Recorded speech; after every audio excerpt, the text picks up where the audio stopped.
Yes, I changed the picture. Welcome everybody to Show and Tell. First off, give yourselves a round of applause for coming out tonight. Awesome, thank you. Thank you everybody who came. Thank you everybody on the live stream. This is our first time live streaming Show and Tell, so I'm excited to see how that works. Let us know if you want us to do it more. For everyone in the room, thank you for your patience as we set up the live stream and everything. Hopefully this will be easier in the future as we get to do this more.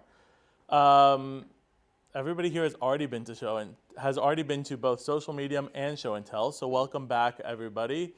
I love being part of this makerspace community where we get to show off what we do, and tonight we have some awesome people showing off, including our first guest, Willie Pena. Willie, also known as the DJ House of Osis and artist House of Osis, DJ'd our Halloween party a couple weeks ago. That was awesome. Got people up and dancing on our makerspace floor. Yeah. And DJ is also, DJ, I always do that. Willie, yeah, in addition to being an awesome DJ, is also an amazing artist, painter. If you look around the space, you'll see lots of things that he's painted. Right now, featured on our Maker Gallery wall is his newest. He has a Gundam, as well as a like mixed media art robot. So I'm excited to see what DJ is going to show us today. Give it up for, oh my God, what Willie, the DJ, what Willie's going to show us today. Every time that happens. Hello, hello. I'm going to make this quick, but I do have to announce our sponsor, Symbiotic Synergy. Is that? The tumor. Made from me messing up trying to fill a styrofoam cooler lid thing, and that's what came out. And no styrofoam actually stayed inside the lid, so that was a wash. Anyways, so today you guys have seen a lot of my stuff before. I'm going to be presenting at Pancakes and Booze next weekend. It's a pop-up art show that travels the country. And so this is actually my first art show. You guys are witnessing my transition from a corporate content creator and marketer into just pure art. So that's the journey that I'm on. And I want to talk to you a little bit about inspiration and where I get my stuff from in this particular thing. You're going to get a preview of the 6 pieces I'll be hanging next weekend. So first, how did these pieces come about? The first thing was I was experimenting with color and form and kind of like more of an organic looking type of thing. So I made this little piece and I was like, oh, I want to do more in this vein. However, I went to a Indian dance performance and it blew my mind. And so that inspired me to do this piece, which is a mudra, right? It's a hand symbol.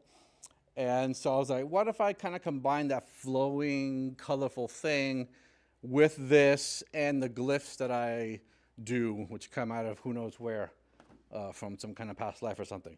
So that resulted in this piece, which I call Energy Dance. And you can see there's the mudra from the previous painting inspired, and then there's the more flowing kind of colorful. So that's a marriage of both of them. So this piece will be hanging up, and then that inspired me to say, well, if I'm going to start doing shows, I better start doing things in a consistent style, because anyone who knows me and has been here for a while knows I do all kinds of crazy random art. So I decided to focus on a specific style. So this is a series.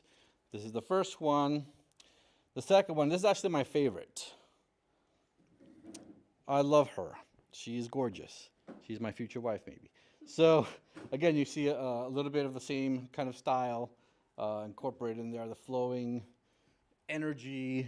I added some bling bling to it, and just kind of that same spiritual kind of vibe on this piece as well. And that's going right there. Let's see what else.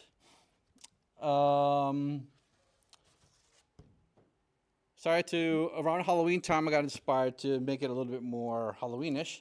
So I decided to incorporate a little bit of a slight horror element, but also make it inspirational. So this one It's called By Conquering Her Fears, She Gained the Eye of Wisdom. So basically, it's a strong female who has conquered her fears and defeated her demons, and she's got an eyeball as a trophy.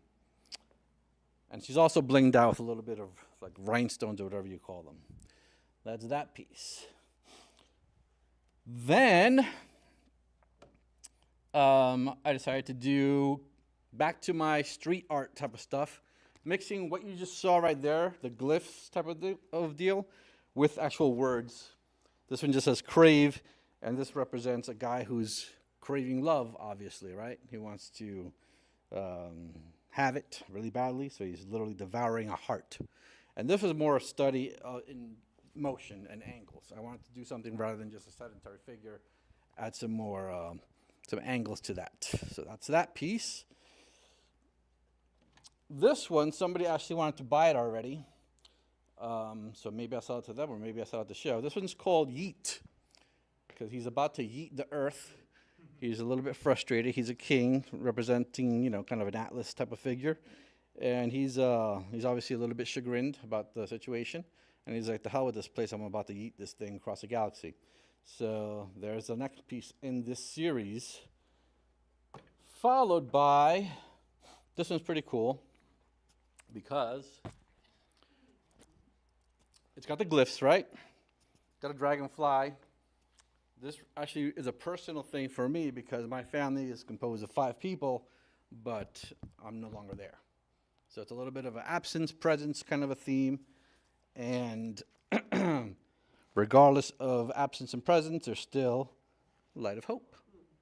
So it lights up, and Ben was instrumental. This is my first soldering job, thanks to Ben teaching me how to solder. So these are the 6 pieces that I will be presenting this weekend at Pancakes and Booze. If you guys come out, I think it's like $15 to go. It's Friday and Saturday, downtown LA. So any questions before I take my seat? No, I think you're fantastic. Thank you so much. Arrivederci. Thank you. Would you say that the one lady has her prize on the eye? Can you repeat the question? Otherwise, people I said, would you say that she has her This one? prize on the eye? Her prize on the eye is a question. Would I say that? Yeah, sure. To play on words, why not? I forgot what I called these. I had actually. Let me actually read you one thing before I go. There was because I know I got like 30 seconds left, maybe. On Yeet, which is the Atlas one, right? Because I'm lazy and I love AI, I had AI write me descriptions for these for the gallery, and this is what AI came up with. And because I uploaded the picture, I said, "What would you describe this as?" It says, "In this cheeky reimagining of cosmic power, a crowned deity decides it's time for Earth to catch some serious air. Standing confidently in his divine underwear against a maze of celestial graffiti, our muscular friend seems to be asking the age-old question: what if Atlas didn't just shrug, but went full quarterback?" The piece playfully combines classical mythology with modern meme culture, creating a snapshot of that perfect moment before the ultimate yeet, when even gods can't resist the urge to see if they can throw a planet clear across the galaxy. Viewer discretion advised, no planets were actually harmed in the making of this artwork. So that's much better than what I could write, so. I thought you wrote that. I read that on the Shout out to AI. I don't remember which one I used, ChatGPT or Gemini, one of those. But yeah, so I said I need to market this a little bit. I can't just put something out, so I have to have a story behind all of them. So AI to the rescue. All right, that's it. Thank you. Bye.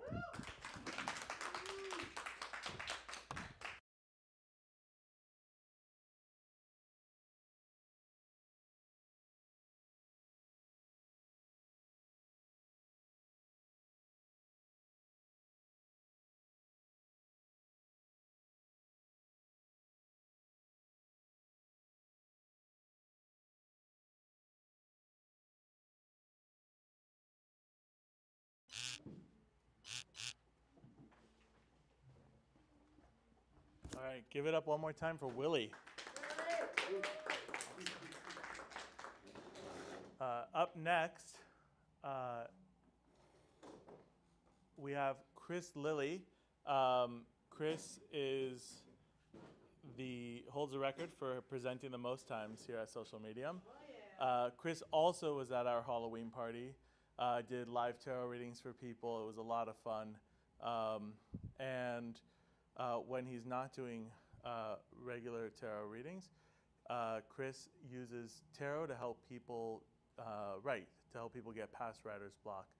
And so today, Chris is going to tell us a little bit about how he does that and show an example of something he's worked on, I believe.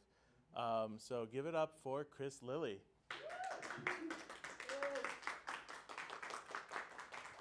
Okay, so wait, this is a magnet, and it goes magnet. Yeah, you can put that in. Testing 1, 2. I don't know. Yeah. Super cool. Awesome. So And the then you can camera's use there. The down Oh, arrow cool. to switch slides. Oh. I'm experimenting. Hold on. Ooh, awesome. It works. Okay. Yeah. Wow. I got a clicker. Every adult stream. Unclear. So I've been trying to figure out how to start this, and I still haven't quite figured out how to do it. So we're just gonna do it. Even with all my experience of doing tarot, I pulled tarot wrong. Technically, you can't pull tarot cards wrong at all, but I did. So I'm going to back up a little bit. So I actually run a writing community on my website called Flow Your Mojo, and we use tarot cards to overcome our writer's block. And currently, right now, we are going through the Save the Cat beat sheet. And so Save the Cat has about 20 beats that a story is usually consists of. And I'm guiding the writers in the group. Sorry, I'm trying to look at the camera and you guys at the same time. Just them? Okay, cool. So I'm guiding them through one beat at a time. So there's a main spread, and then I'm giving them a sub-spread in between so that they're focusing on one thing at a time. So as I've been doing this, we're now on about week almost, I guess, 18-ish at this point. And I was telling some people I'm going to be making up a story using the spread that we've been using and actually adapting it to a short story series that I'm trying to do for episode 2. It's called Witch Games. It's Pokemon for Witches. I hadn't written episode 2. I didn't know what it was. And this is where we're at right now. And I was spent so long, like I spent 2 weeks trying to figure out this spread for that episode 2, and I was like, this is not working. What I figured out, because I thought I pulled these cards, super cool. Let's just make it work into the thing. What happened is this spread was made for that story, not for the story I wanted to write. So I had to pull all new cards.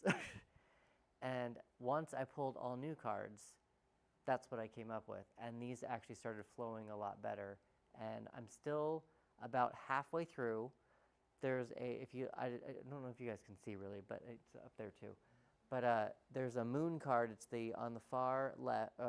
If you're looking at it, it's the far right, and it's upside down. It's got the blue card upside in reverse, with a witch over the moon. I'm kind of stuck there at the moment. I see a big panther. I haven't quite figured out how to use it yet, but I'm going through and using that beat now. So what I wanted to also present to you guys here is also, this is actually the spread I made up. This is the spread that I've been giving out to people, and this is how I am using my tarot cards to actually write this story for the time being. So when you're looking at the Save the Cat spread, you've got the red cards are the main plot points that your story usually needs to hit. And then I did the black ones, which were the next ones, were kind of like the outside, like what happens. It's the plot. It's like, and then this happens, and then this kind of a thing. And then the blue cards are everything that happens on the internal side of your main character. So I did a whole breakdown of that instead of just, you could do one at a time each one, but I wanted to give it a little bit more of a plotter standpoint. So for those of you who don't know, there's plotters and pantsers in writing. Plotters are people who will sit down and write an actual outline for however long they want to, and they will know exactly what they want to write. And then there's pantsers who are like, I don't know what I'm writing today. I could be writing the end. I could be writing the whatever. And they just write and they just see what comes out. This kind of creates a little bit of both because you're using the tarot cards, and the tarot cards to me are a sense of a starting point, because the meaning of the card and what you see in the card is not necessarily what you're going to get at the end of the card. But it's a really good, just a card to draw for writer's block. And you can use the meaning, colors. I give all of my people in my community, in my writers group, not group, sorry, on my website, there's a sheet that I've actually gone through here with you guys with 23 different prompts of what do you see in the card. And that's how you would create the story. So by doing it this way, you actually, instead of focusing on the entire thing, because some people get overwhelmed with all of that, and then on top of that, that's 19 cards, that's going to be 19 subspreads, and that's a lot for people to handle sometimes. So I actually just one thing at a time, just one little beat at a time, and then by the end of your 20 weeks, you have a rough draft that's actually a pretty complete story, and it's more like draft 7 versus draft 1. So I just wanted to kind of show you guys what my process is, because that was the original one that I did, and we're still working through it. That's why the cards are not completely turned around. But I wanted to, this is what we're working on, just kind of, I'm showing them how I would do it, is what I would do. And then this is just what I've been working on, going backward. Oh, that was it.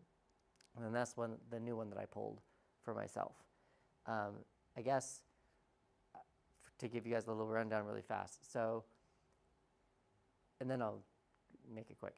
But Witch Games Episode 2. Witch Games is Pokemon for witches. And Episode 2, it's got 3 witches who are going out into the world to find little stones that have magical powers associated with them.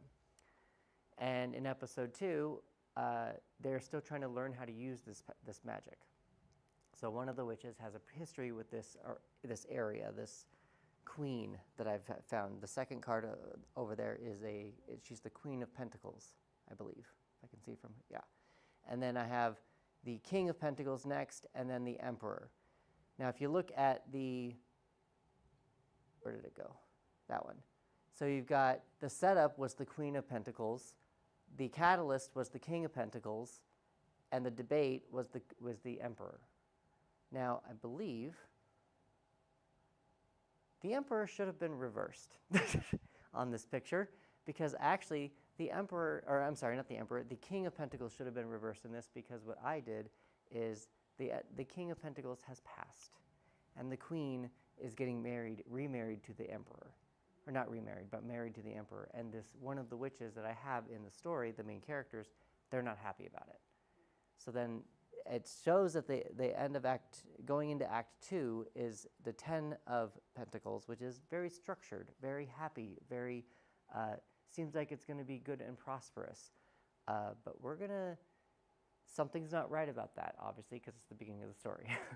So then they separate, and with the 10 of Wands and the High Priestess in the middle, and then that Moon card that I was talking about earlier, the 10 of Wands is just these other 2 new witches have no idea what they're doing, because now their leader, who knows more about witchcraft, who has brought them here, has let them now off dealing with their own crap. And now they've met the High Priestess. The High Priestess is going to kind of teach them some magic stuff. Magic's going to go awry with the Moon. That's going to be the halfway point with the story. And the halfway point is where there's a big plot twist. And then we're going to hit all of the ends at the bottom, and I don't know quite what those are yet, because I am not quite there yet. But, and I've just been dealing with another short story that I've been working on. So with that, I know that that's kind of a lot, and I wanted just to present a little bit more about what I've done, because I've shown you guys how to read a card. But this is an example of a spread that I'm using. I'm actually going to go through the heroine's journey in the beginning of the year.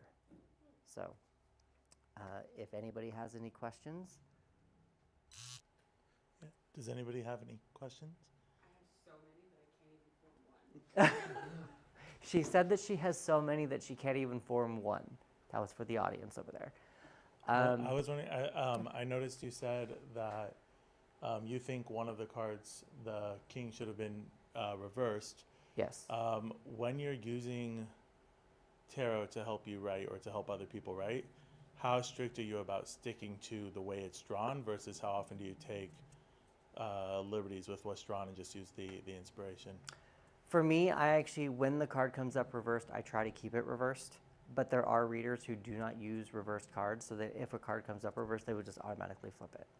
I prefer to use reversed cards because I feel like they give a little bit more of a different read and a different meaning, and could actually just give you a little bit more enticing of what to do. And for people who aren't familiar, what is the difference between like a reverse card and a not reverse? Okay, so for those of you who are not familiar with the tarot, when you're pulling cards, they are cards that are kind of they're divinatory. They kind of, a lot of people use them to tell what the future's like, that kind of stuff. What's the energies? Sorry, just trailed off. And I do that, but I'm doing it with a story here. So when a card comes up in upright position, it's more positive. It's more what the card specifically means. And then when it comes up reversed, there's a lot of different people that read it different ways. I read it blocked, delayed, healing, or internal energy. So because the King of Pentacles here was supposed to be reversed, because he was supposed to be the catalyst, it was the thing that made this whole thing go awry, he is supposed to be past. So I did reverse, so I made him dead.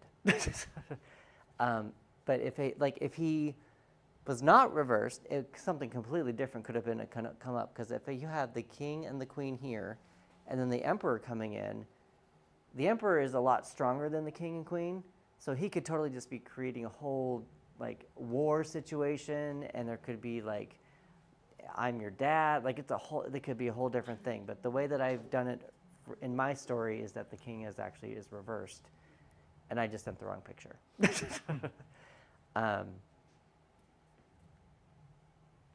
Was that okay? Let me ask one more. Let me ask a question.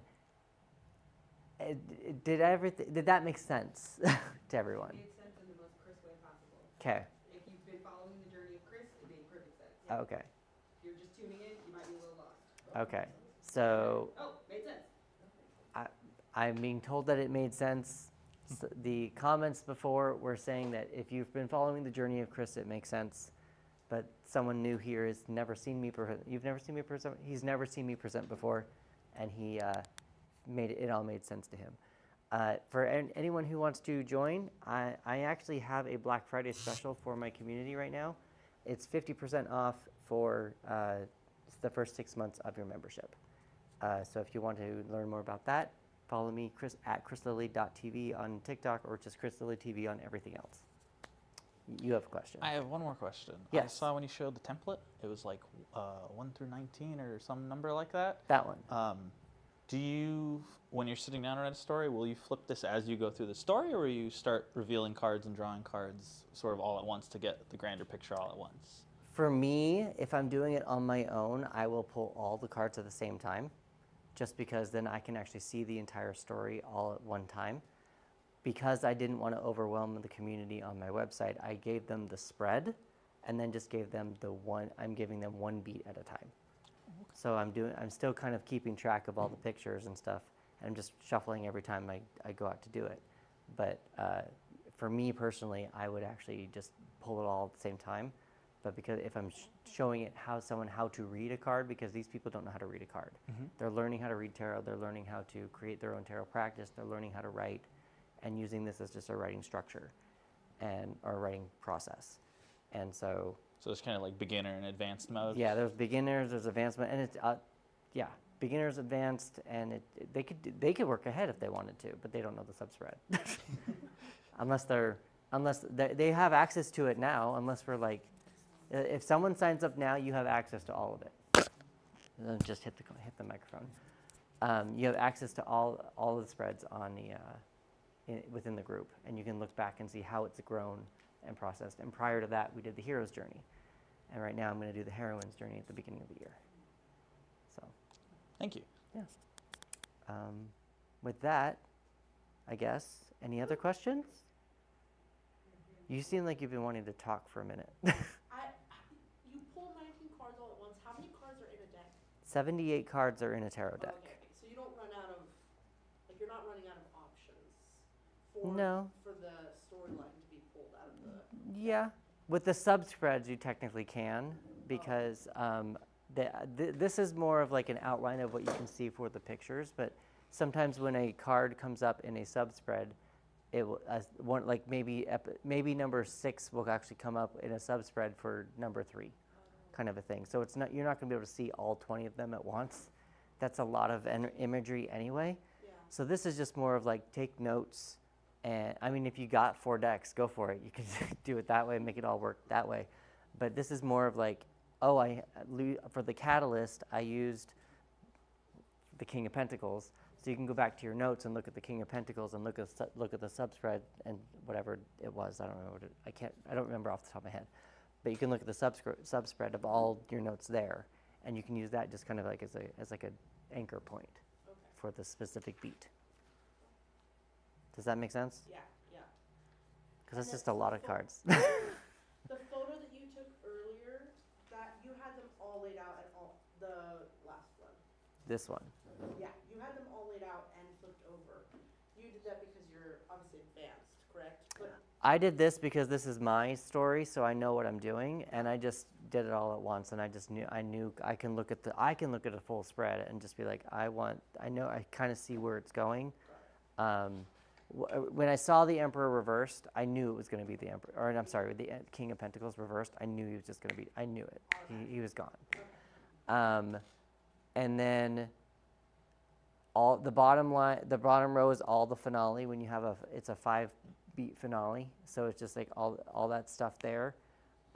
With so on the left, there's the Page of Wands, the blue tunic guy, the 10 of Wands, and then below it's the 9 of Wands. The 9 of Wands is supposed to be the bad guys close-in beat on the Save the Cat beat sheet, and it made sense to me that the 9 of Wands is like still standing, but they are in the middle of a battle. So it just kind of like, some of it just kind of like poetically made sense as you pulled the card.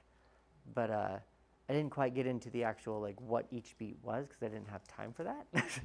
But I wanted to at least show you guys kind of what I do for how I create my own short stories or books, even if you wanted to do it that way. And wanted just to show you guys a different process than just sitting down in front of a computer and be like, blank screen, what do I do? But now I can see the entire story before I write one word. And it makes me write it faster. and then more of a personal question. Any recommendations or do you recommend to any of your writers who are part of your membership, do you set up a specific way? Like, do you dim the lights? Are you setting up incense? What's the setup look like? Yeah, the vibes. What are the vibes? And what are your vibes and recommendations for when pulling tarot cards for your story writing? So the question was, what are my vibes Yeah, what are your as I pull tarot cards, or what are my recommendations? So when we also do write-ins, and whenever we're doing a write-in, I actually instruct the clients to actually tell them to do a breathing exercise before they even pull cards. They want to breathe in for 5 counts, hold for 5 counts, breathe out for 5 counts, and hold for 5 counts.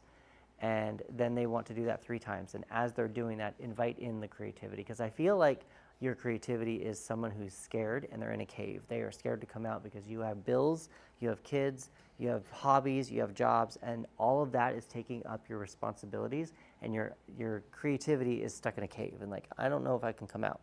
I'm not sure. So if you do that breathing exercise, it's more of, hey, come on out, you're allowed, let's play, let's do some stuff.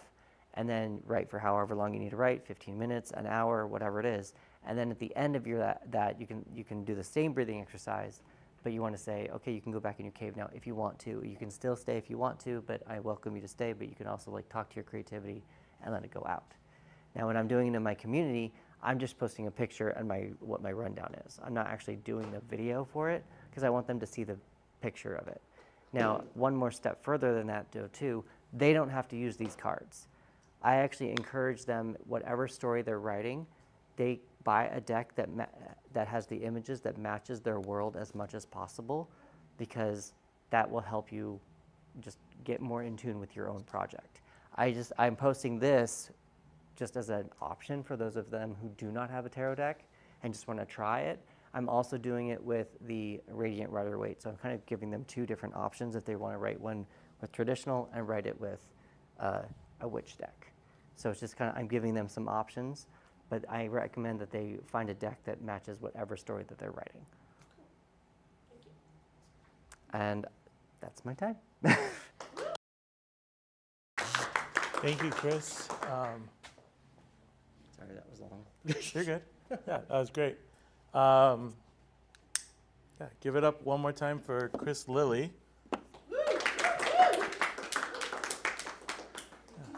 Oh, wrong way. No? There you go. Cool. So with that, we're going to take just like a little 2-minute bio break. If you want to grab a drink or some snacks, if you need to go to the bathroom, get some fresh air, go do that. If there's somebody here you haven't spent a lot of time with already, make a new friend. If there's people here you have spent a lot of time with, build your current friendships. And we'll reconvene in about 3 minutes. Yeah.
questions pretty tight too.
Just another minute or two, and then we're going to be right back.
do the. Oh, right. Welcome back, everybody. Now that you have, yeah, woo! Now that you have your snacks and your drinks and hopefully some new friends or some deeper connections with current friends, we're back and starting off our next round of presenters is what? Cool. It's one of our longest continuous members. She's been here since almost the beginning of Social Medium, about a year ago. And since then, she's become a staple of this institution. Everybody who comes here knows her. And she's a great person to chat with, especially if you like miniature things.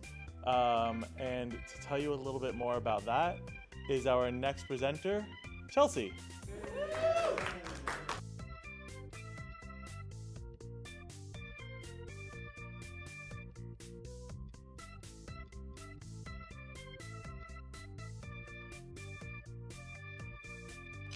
All right, thank you. Felt like we had muted it earlier. Wanted to make sure we were back on. All right. Hello, everybody. I'm Chelsea. I work here, but I don't. That's pretty much how everybody introduces me. And I'm gonna ramble at you guys about my favorite thing on the planet, which right now is Miniverse. And if you're not familiar, let me, whoop, whoop. Oh God. Oh no, Ben, what'd you do? Just hit the other button, you're good. Oh God, the mouse went away. You lied to me. Where'd the mouse go? Okay. This one. That's what I did, but the mouse wasn't moving. All right. Okay. Oh, Yeah, it's a very short video because I didn't have PowerPoint. All right. So we're gonna use this as slides. All right. So we are going into the Chelsea verse because I'm Chelsea, and this, my dear friends, is the best thing on the planet. It's a Miniverse ball. Okay. I just bought this one at Target 30 minutes before this show started. It wasn't part of the show, but now it is. All right. Boop. Now, what is Miniverse, you might be asking? Bloop.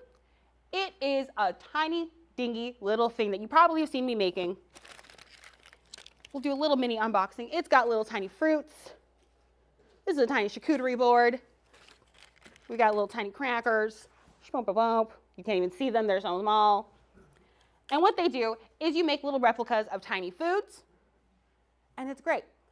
Now, here we have a list of all of the things that Miniverse has made Mini so far. We've got the Cafe and Diner series, which has got your snacks, your little drinkies, your little dinners. My favorite is the pizza. It's the best. Then we have lifestyle. That is going to be things that belong in your house. We've got candles. We've got bird feeders for some reason. We've got planters. And did I already say candles? I might have. There we go. We love candles in this house. All right. Then we have appliances. I don't like that they called it appliances because it's literally only drink machines. Okay? They gave us soda machines, slushy machines, boba machine, cappuccino maker. They're all appliances technically, but they're all just drink related. I was like, there's no pizza oven, there's no like little toaster, little waffle maker, nothing. Okay, giving them too many ideas for free. All right, then we moved on to spa. Now spa is where we get real cool because spa is the first time Miniverse made something that was actually real, that we could actually use. It wasn't just a fake little toy that we could just play with and put away. The spa was actually making little tiny bath bombs, little tiny soaps, and you had those little tiny things. They were not the funnest to put together because they didn't actually give you the right ratio of ingredients for it to be that mini. Sometimes you had to add something, sometimes you take something away. But people really did enjoy them, and now, just last week, they've released their next real mini, which is mini makeup. So now you can make nail polish, lip oils, lip gloss, and little eyeshadow palettes, all with real little makeup. So that's gonna be fun for Christmas. And then we get to my favorite one, happy hour, because that gave us all types of new liquids, accoutrements, little cups and little vessels to put our things in because they don't give us a ton of little things to put the stuff in. All right. Now, they've also partnered with a lot of name brands now. So we've had an elf spaghetti. So it was like syrup and candies and candy corn and all the little Christmassy things. Then we had Willy Wonka for Easter for some reason. I don't know, because it was chocolate maybe? We had to find Wonka bars. I found one, y'all. Okay, I did. And then we had Beetlejuice just for Halloween. It was a little sandworm Zen garden. We've had Lord of the Rings where you can make your actual little swords and things. It's a little complicated, but they're still fun. Harry Potter, y'all. Little tiny potions. Get out of here. It's the best. And then Hello Kitty. A little bit of a flop, I'm not gonna lie. But it's just like little Hello Kitty themed things. Waffles, cereal, things of that nature. You know what I mean? Oh, ding dong. There we go. Boop. Now this is like a nice little example of what you would find in the store. This is the box that it comes in. You normally find them in the toy aisle. And these are some of the options in one of the cafe series. So you see we got some popsicles, little bagels and lox, little chicken noodle soup, little baked potato. And the most favorite of this series is the jar of pickles. People love the jar of pickles. All right? I know. I don't like pickles, but I love making the jar of pickles. It was so fun. Boop. Next slide. Now, here are some more zoomed in versions of what you would find in a ball. So I picked the two balls that I think are the most fun. And it is the burger one. If you've been here before, you know where this story is leading. If you don't, stay tuned. And then we have the pizza one, which I mentioned before, which came with this little fun pizza box, which a lot of people started then personalizing. We had Papa John's, we had Little Caesars. My favorite was the Planet Express, little Futurama pizza. It was great. All right, next slide. Boop. Now, here's where we get into actual real examples that I have made. So this first little picture right here is actually what is in my kitchen. This is the counter that I put the minis on for my grandma every morning when I make new minis. I lay them out for her so she can, ooh, ah, oh, they're so cute. And then we talk about them all day. And then the other side here is some minis actually made here by my little mini maker, Megan. And she made this little milkshake and a little hamburger keychain, and I thought they were just adorable.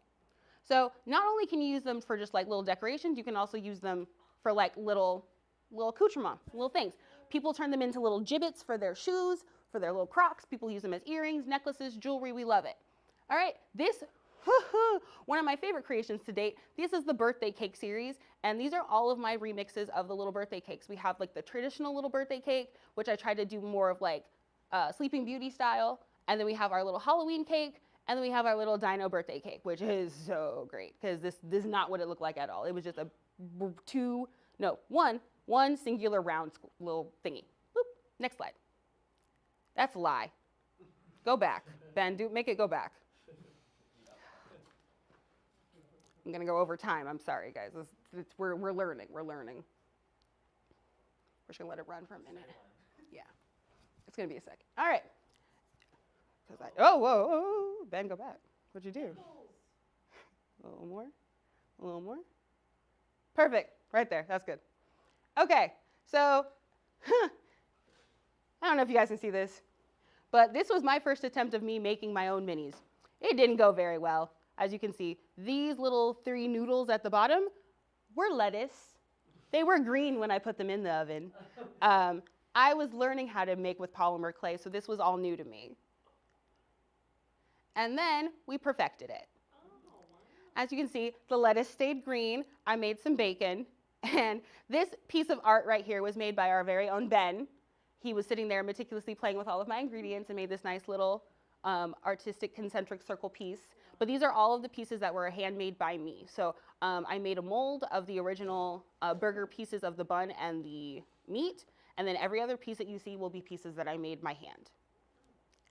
Now let's see what I moved on to, because it gets better, guys. Woo! It gets so much better. All right, first, exactly, Destiny. First here we have some pretty patties, because I love pop culture and SpongeBob turned 25 this year. Next we have my first of my favorite series of all time, Bob's Burgers. This is the new Baconings burger. I had planned to make one burger for every Bob's Burgers on the board, so I've made about 5 so far. So many more to go. That's only like 2 episodes worth of burgers. All right, next slide. And because I started getting burgers and making them here all the time, we actually had a burger event where I made a burger, build your own burger bar, and people came and made their own burgers. And this was like the product of what everybody made. Me and Ben cut out some little circles for plates, because we didn't have plates. We had some drinks, we had some fries, and it was overall a good time. There's Ben making a mini, which is something he says he hates to do, but I have photographic evidence that he did it. Thank you. Now here's where we start to get a little bit more intricate.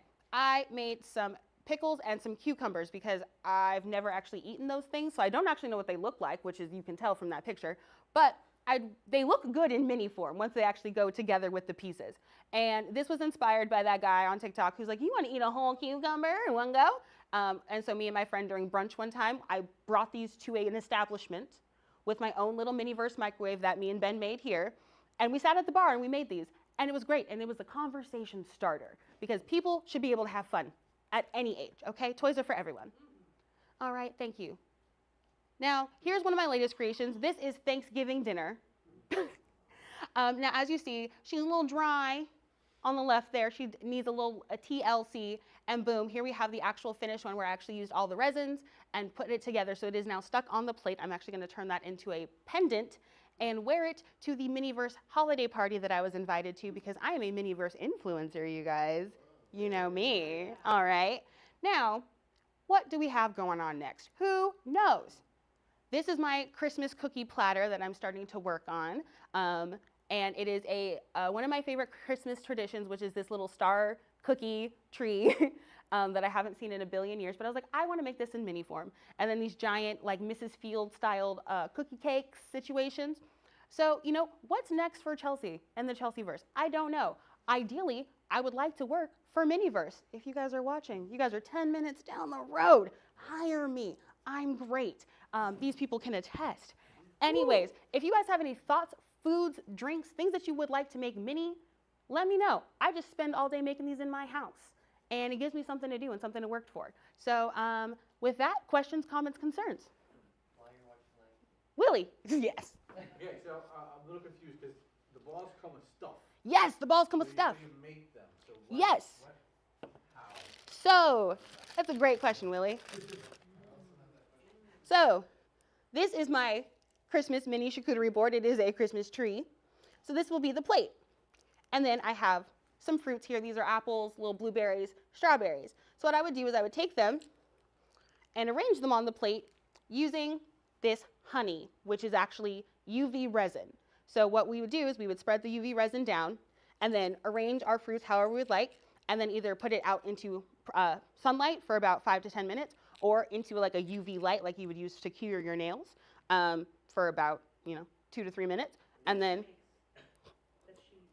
that I did make, I didn't bring them, which is crazy, or put them in my slide because they were all videos. Anyways, but yeah. Anyways, so yeah, that's how you would do it, and then you kind of just doop, doop, doop, doop. 2 seconds. Because I live here. Oh, that's where that went. I cleaned my whole room looking for this soup. Okay, I will pass these around as examples. This is my last year's gingerbread house that I'm still technically working on. And this is a chicken noodle soup that I made into a little shaker so it actually like sloshes around. So I will pass those around and you can actually see these are the finished creations that we'll actually end up making once you put all the pieces together. You decorated it as well, like you put all those. Yes, all the frosting, all the things. It came as just plain brown squares, and it gave us frosting, gave us gumdrops, gave us candy canes. Sammy first. Are any of these at all edible? Because they look really tasty. No! Miniverse is not edible. Please do not eat them. They are not real. They just look delicious, okay, guys? But they are also like microscopic. So they wouldn't fill you up. Grace. My first question is, what is the choking hazard? Oh, there's a large choking hazard. Do not leave these around unattended children. Please, they are toys, but they are meant for children who know not to swallow things that look like food but are not food. So please supervise your children if they are small and don't have fully formed brains, if they're smooth-brained. Supervise them. Question number 2, have you bought yourself a microscope yet? No, I have not bought a microscope. I just painstakingly sit hunched over in my bed and make all of these tiny little things. Sometimes I make them in my kitchen. I'm having a visual of you like performing open heart surgery with those little Who knows? That could be mini-verse operation. Don't give me any ideas now. Sure. But I think you might need to invest in like some really good glasses. Yeah, like that old man in Toy Story. Yep. Yeah. Yeah. Any other questions, comments, concerns? I have a question. Destiny? Oh, thank you. I feel like I'm loud enough, but okay. I see you all the time making miniatures. What was the like jump into this? What was the like that's what I'm gonna be doing for the next Foreseeable future? Yeah, That's a foresee- great yeah. question.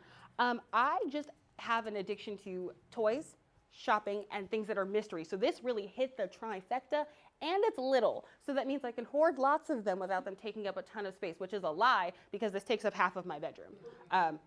Literally half of my bedroom. But it started literally me and my friends. I went home to Arizona one weekend, and we were just traipsing through Target. We love a little Target trip. And we were like, what is this mystery ball? I must have one. We picked one up, took it home, and it was little lemon tarts. And we were like, what is this? So tired. We make them? We thought they just came pre-done. We're like, oh, we're just going to collect these little foods. No, you make them. And then that was that. I was like, I need every version because they come 12 to 24 to sometimes 38 varieties in a mystery ball. So you never know what you're going to get, but they are super duper fun. Any other questions, comments, or concerns? When are you gonna make Stars Hollow? I don't know what that means. Never mind. You can tell me later. All right. Thank you, Chelsea. Everybody give it up for Chelsea. Thank you.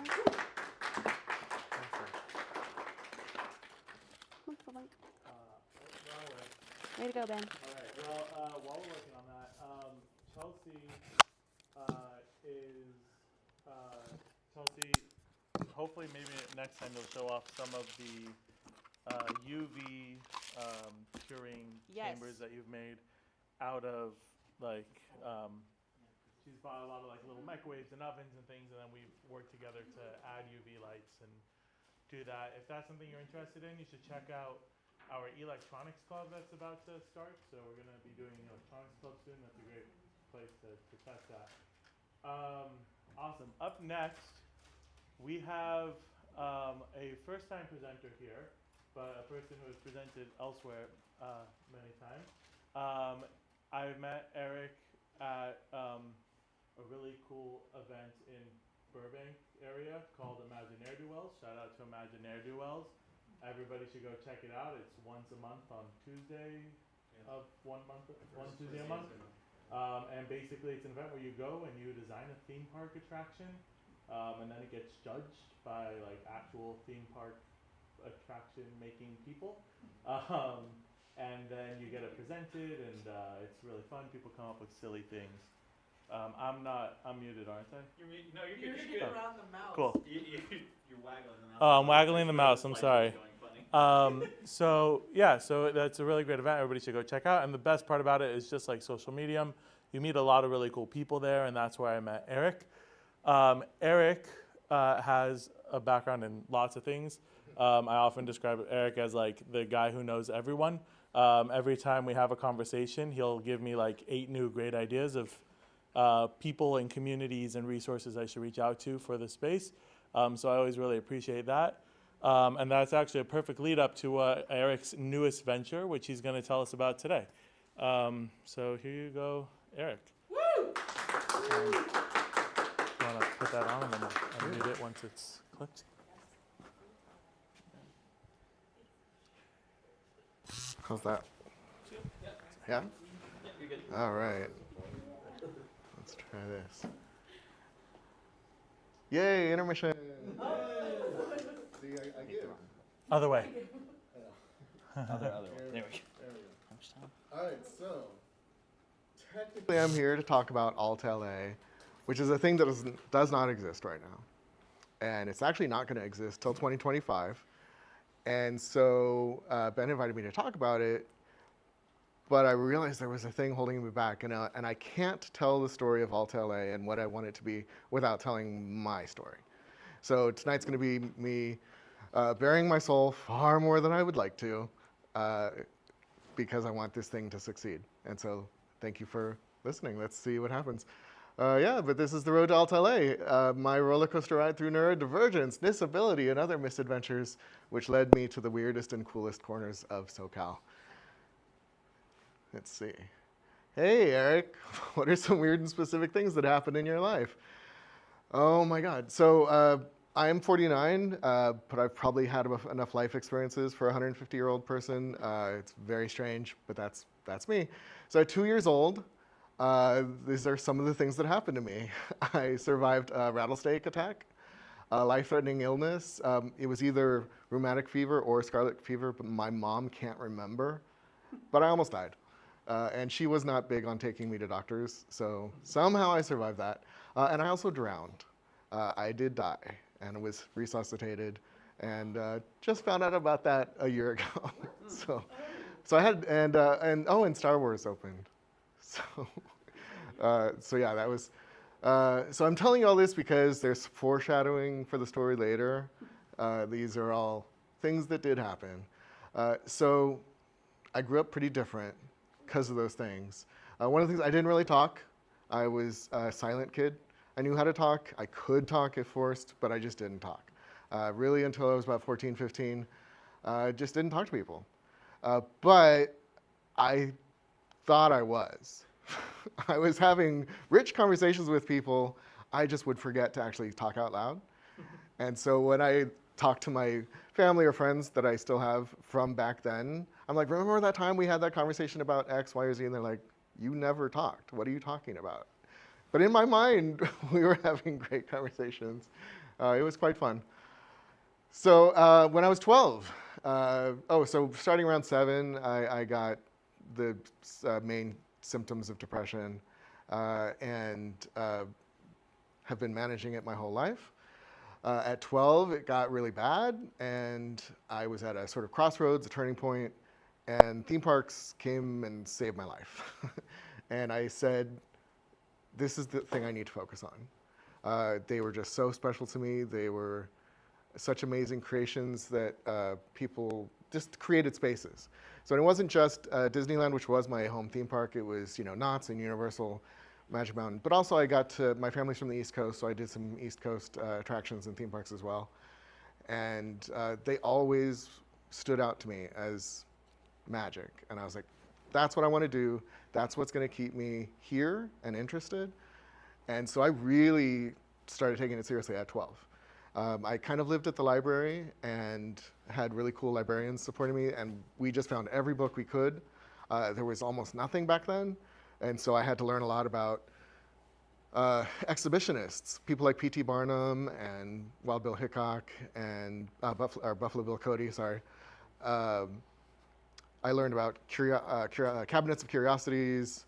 I learned about museums, amusements, trolley parks, basically all the precursors of modern theme parks, including World's Fairs, which we were talking about. And it was awesome. The more I learned about it, the more I wanted to learn about it. I am still learning about it. And now there's a lot of really great photo and video books on stuff that people are digging up. So I'm sort of an armchair historian of theming. It's quite fun. More on that later. What else? At 14, I got my first annual pass to Disneyland. The very first year Disneyland sold annual passes, 1989. I convinced my mom to get me one.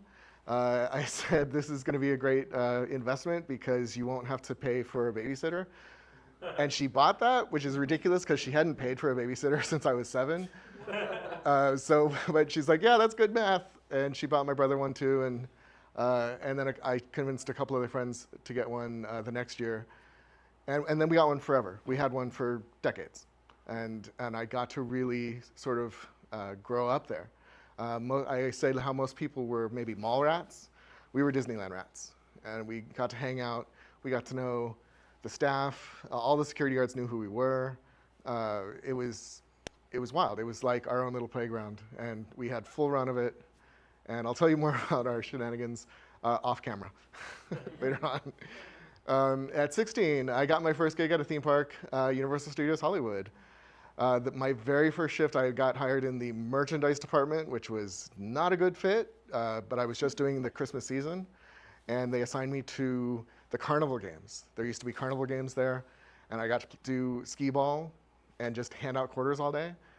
And so I had been officially made a carny, and it was like the happiest day of my life to officially be a carny. And I'm like, this is the best. And by the way, if you give out quarters all day at skee ball, your fingers will be black after about 4 hours. Quarters are incredibly disgustingly dirty. And I only did it the one day. And then I did about 6 days that season. Got a good enough write-up that I came back the next summer as a ride operator. And it was a much better fit. Let's see. So I did Universal. Let me tell you a little more about Universal. I was very ambitious. So that was sort of the key. Even though I was this really quiet kid, shy kid, once I found my voice, I felt like I had been I felt like I had been wasting my time, wasting my whole childhood. And so I said, okay, I'm going to grab life by the tail and just wrestle it to the ground and take everything out of it. And so I'm like, okay, I want to run this park. And so at 17, 18, I'm now a ride operator, and I'm like, I want to run the park. And I told everyone, I want to run the park. How do I do that? And they helped me. Like they taught me management. They taught me like what to look for. At 18, I became one of their youngest managers ever. I actually left the park for a year, just because. Came back, went into the attractions department, which did all the live shows and other weird attractions, but it also did special events. And I think by 20, I became the park's youngest supervisor ever in history. Typically, it would take 5 years to be even considered for a supervisor, and I got it. I went from line employee to lead to manager to supervisor in 9 months, thanks to ambition. And I also knew every inch of the park. There's about 200 phones on the park property, and I had memorized the phone list. And I knew every fireman by name. I knew every nurse by name. I knew, it was ridiculous how well I knew this theme park. But it was really fun. And by the end, I was supervising 300 employees. I was the supervisor in charge of the park, and I was making $8.12 an hour. What? And that, because it's union, I was going to make that for the next 5 years, no matter what I did. And I said, as much as I love the job, I love the work, I'm starving. This is not a sustainable wage, and I had to quit. But I loved my time at Universal. It was life-changing. It showed me how to be outgoing, because as a rider operator, especially, you have to be. People's lives depend on it, and it was really fun. At 19, so in that year away, I went to school the first time, went to College of the Desert, and in Palm Springs, Palm Desert, and got into the theater department, started writing, directing plays, and that was really fun. And theater really taught me to live in the moment, that no matter what you do on stage, no matter how perfect you get it, if you record it, try to document it the best you can, you're never going to recreate the magic of a live experience. And it really made me fall in love with live happenings, live gatherings. And that has really stayed with me my whole life. 21, I threw my first gathering. So this was just a birthday party for myself. And I was still in this mindset of like, I'm a shy little nerdy kid who's not popular. And I invited 20 friends and 40 showed up. And I'm like, what? That doesn't make sense. It didn't even occur to me that you could have a multiple of invitees. But it was amazing. It was a finger painting party, and everyone made finger paints, and everyone claimed that they weren't artists, and they made the most beautiful art you've ever seen. I still have every single one of them. We made about 100 pieces of art that day, and I still have them. They're amazing. At 22, so now I threw several gatherings after that, but at 22 I had my first professional event where I charged a cover, rented a venue, I booked 10 bands over a 12-hour period, It was a Bastille Day party, just coincidentally. So I called it "Put a Little France in Your Pants," which it meant nothing, but people bought it, and I had probably 500 people come through, including Angeline, the famous person who's famous for being famous, the billboard lady in the pink Corvette. She was very famous in the 80s and 90s. But that having a celebrity show up at your first event gave me this sort of confidence that, because I did not know what I was doing at that first event, but I did it anyway, and people showed up and people had a great time. It gave me enough confidence boosts to basically make the next 5 years happen. Let's see. I dropped out of college 3 times. I went to UCLA when I was 17 and did not like it there. I was in a summer program. They begged me to come back for the regular year, and I dropped out again. Then I went to the College of the Desert and dropped out of that. Eventually, at 26, I became a 26-year-old freshman at Occidental College in Eagle Rock, and that was the right fit. That school was amazing to me, mainly because they let me design my own major, and that major was called escapism. And so by this point, I had been really studying theme parks diligently and knew that, yes, it was theme parks that I loved, but it was so much more. It was, recreation and fun, and I really was into cross-cultural comparisons. How do Americans have fun versus how do Japanese have fun versus how do Germans have fun versus how do Swahili folks have fun? And found that there's not much variety. That global fun is pretty fun. Americans and Japanese, I found, were the only 2 cultures that actually practiced escapism. And everyone else just did traditional recreation and leisure activities that have remained the same for hundreds of years. Americans, Japanese were the only ones that were escapists, and we can talk about that later. So during that time, I also accidentally became a club DJ. I had no aspirations to be a DJ, but I had been a music collector since I was 7, and a friend said, he knew I had good music taste, and he said, "Hey, will you fill in for me this one night?" And I said, "Yeah." And it just went well, and he was a booker at other clubs, and he was lazy, and so I ended up getting a 3-night-a-week gig within 2 months of me starting playing. When you're a professional DJ, that's unheard of.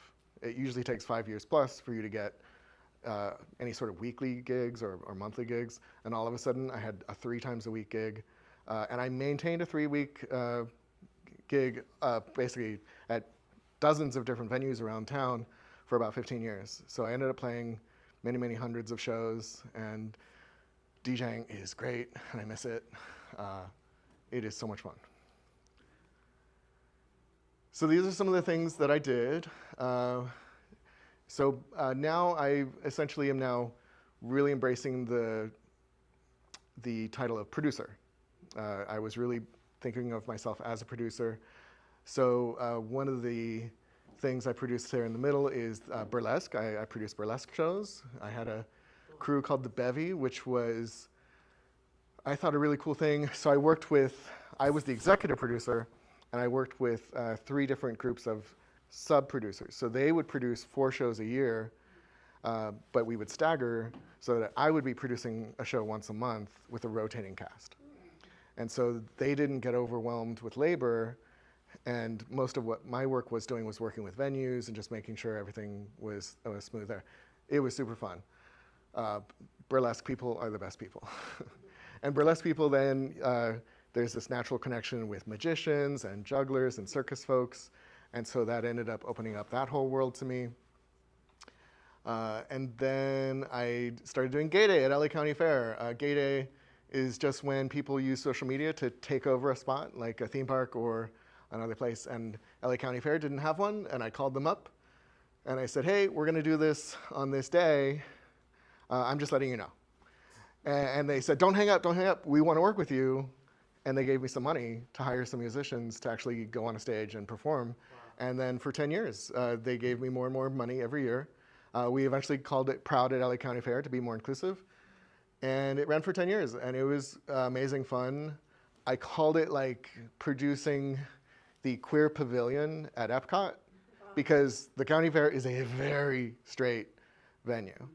And yet, every year, our stage got bigger and bigger, and the crowds got bigger and bigger. And this crowd was 90% straight. And it was just so much fun to represent queerness to what I thought was a hostile audience at first.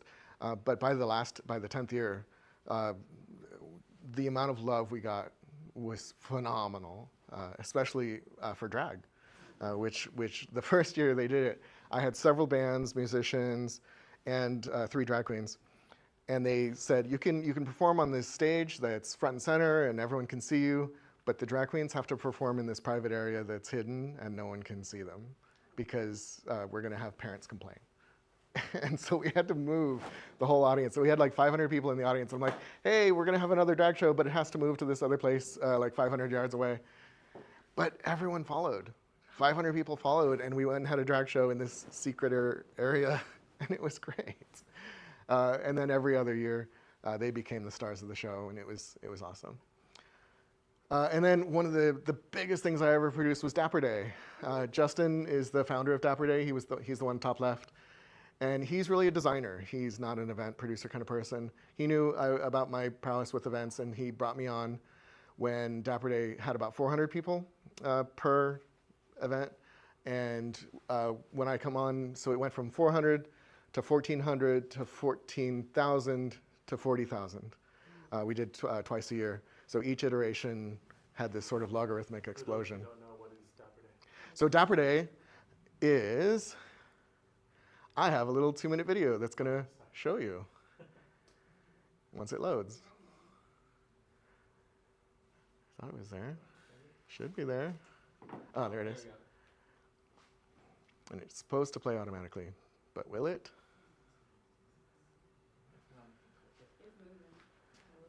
Is it?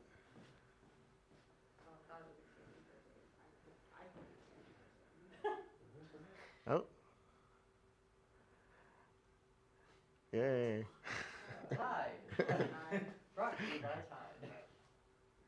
Oh, okay. Oh, can we get, well, It's muted. how do we unmute it? There we go. The word itself, dapper, because we're all just dressing really nice today.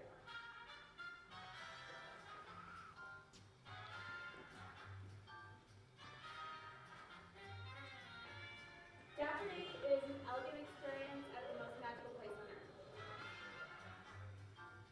Dapper Day is a chance to make a trip to Disneyland, which is already special, even more special by really dressing the lines and treating it like a special event. It's like we're the popular kids in school.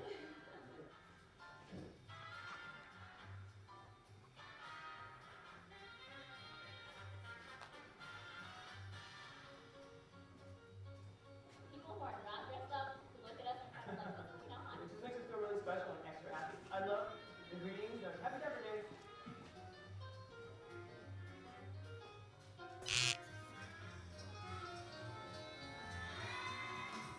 My outfit is inspired by Orangeburg and the leaves in my hair. I'm inspired by a Disneyland sign. Most of the inspiration of my outfit today, I would have to blame Dick Van Dyke from Mary Poppins.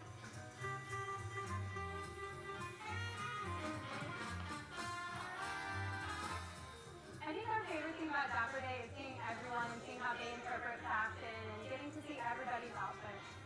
It's been funny because I have hugged 2 people today, and they both subliminally felt like I smelled like lemons.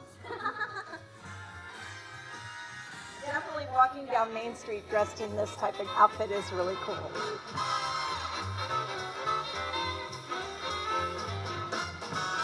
Last year was my first year, and it was probably by far one of the best days of my life coming to Disneyland because of all of the outfits. Happy Dapper Day!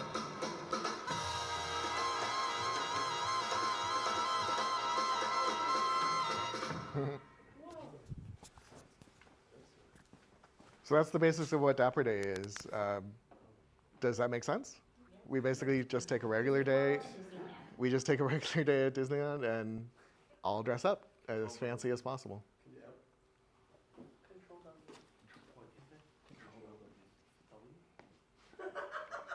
All right. So, so I think I covered a lot of this. During college, I continued producing large nightlife events, including dance nights, burlesque shows, drag, comedy, and eventually festivals. Proud at LA County Fair, Dapper Day. I also did business consulting.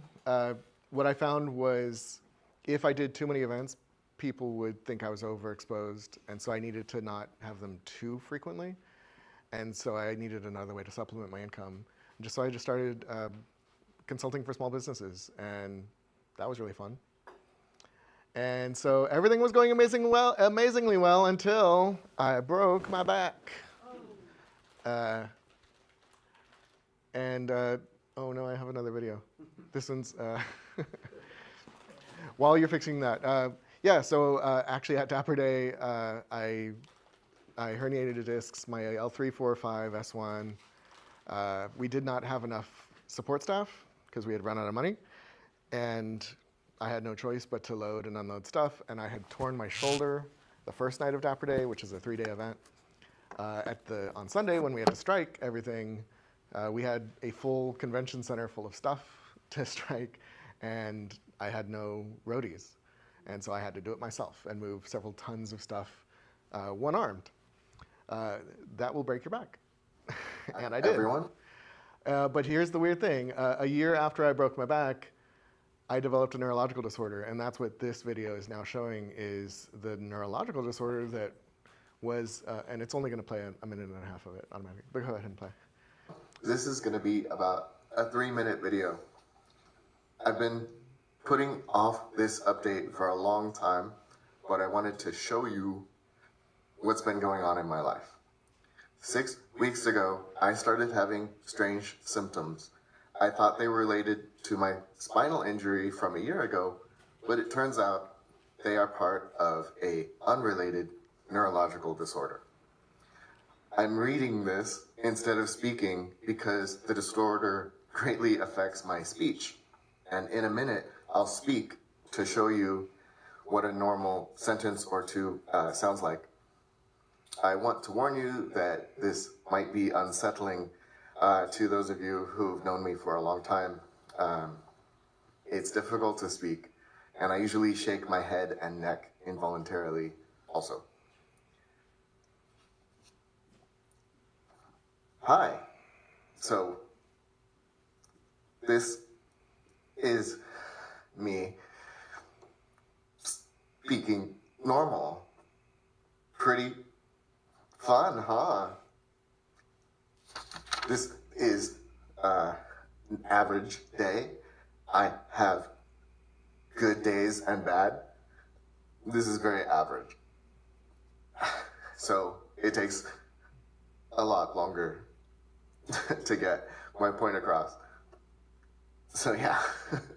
Okay, back to reading. Here are the main questions I get asked. It should quit there. What's causing?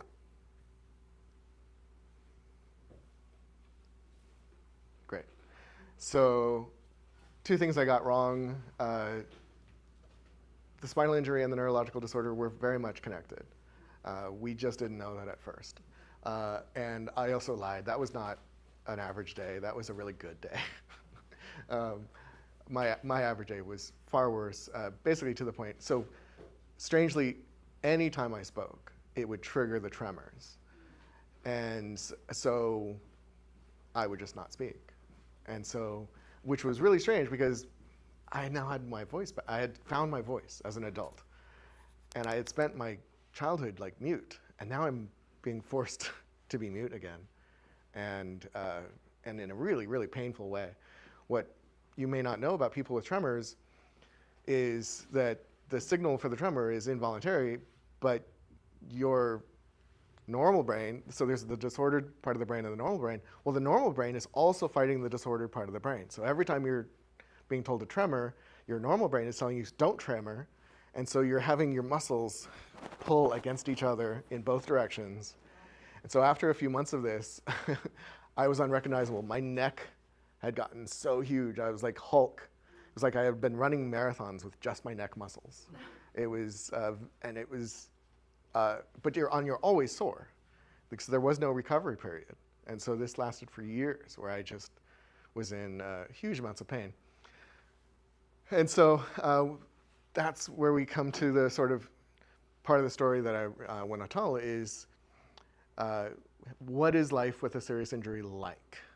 And the biggest secret no one tells you, if you become disabled or get a chronic condition as an adult, is you will probably lose all your friends. And not only did I lose all, by then I was somebody, I had been so social and I knew everyone, and I thought I had a really good inner circle of dozens of people that I could rely on.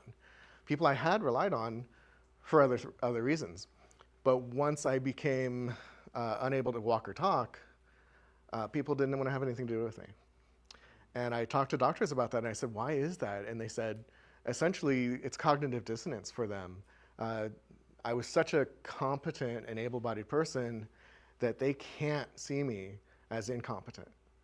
And so the cognitive dissonance is so great for them that it's easier for them to just shun me than to deal with me. And so I lost all my friends. I lost some family members. From what I've heard from the disabled community, for those that become disabled as adults, that's super common. Thankfully, I'm really cool, and I rebuilt my support system with cooler, newer people. But one of the things I really struggled with for a couple of years was denial. I kept calling myself injured for the longest time. And the story I want to tell is I was sitting in my wheelchair. I was a wheelchair user for 2 years. And I'm sitting in my wheelchair, struggling to get a sentence out at my primary care doctor. And I'm asking him if he would be willing to sign my temporary disability paperwork. And I'm like thinking I have to persuade him, that I'm going to have to convince him. And he gives me this look, and I'll never get this look of, how big an idiot are you that you don't realize you are permanently disabled? And he didn't say that sentence, but he said it with his look, and he's like, he very kindly said, yes, I'll sign your paper, and I'm going to sign the next set also. I'm like, what's the next set? And he's like, the permanent disabled paper. I'm like, oh. That was the beginning of me accepting the fact that I was disabled. If you deny that you're disabled for a long enough time, it's actually called conversion disorder. And I was diagnosed with conversion disorder for a couple years because I kept calling myself injured and just did not take my disability seriously. Internalized ableism is very much a real thing. Pain management. So that was the thing. With the spinal injury and the neuro disorder, both of them caused 2 different worlds of pain. And for the first year, I just had the spinal injury, and I had regular pain management. So I got to take opioids. I got to get injections in my spine. They did not work, but at least I had them, and it made me feel like I was doing something to manage the pain. The opioids helped a teeny bit. But the thing, and I think I cover this later, but the thing with a neuro disorder, once you have a mystery neuro disorder, opioids go away because they think they might be triggering or might be causing. And so then for about 4 years, I had to manage my pain with zero pain management, zero pain medication. And you had to learn all these other pain management techniques, which is basically lots of positive thinking and lots of Zen stuff and yoga and stuff. But believe it or not, it actually works. I do not use pain medication at all. And I am very much a pain patient, but I don't use pain medication. Even though I do now have a diagnosis, I don't feel the need to take opioids. So I had this insane crisis of confidence because I kept calling myself injured, and I kept producing events. I kept putting things on the calendar, and I remember showing up in a wheelchair to the LA County Fair and putting on Proud, and I'm installing decorations and stuff like that, and getting out of my wheelchair to climb a ladder to put some things up, and people are like, "You can't walk. Why are you on a ladder?" But I was in so much denial. And anyway, so people around me said, you need to stop putting things on the calendar. You need to start treating your disability as your full-time job. And then, yeah, so I think I covered that earlier. And let's see, so where am I in the story? So finally I start taking rehab seriously. And it's going well. I eventually graduate from the wheelchair and go back to using a cane. And I had, so one of the things I love about California Adventure is the Redwood Creek Challenge Trail. And that's the secret place of the park. There's a lot of slides to go down and bridges to cross and rope bridges and all these fun things. And I had this photo that I loved, and I said, all I want to do is recreate the photo with my disabled body. And I did it. So that's me on the left in 2011, and on the right in 2018 with a cane. I don't know if you could see it.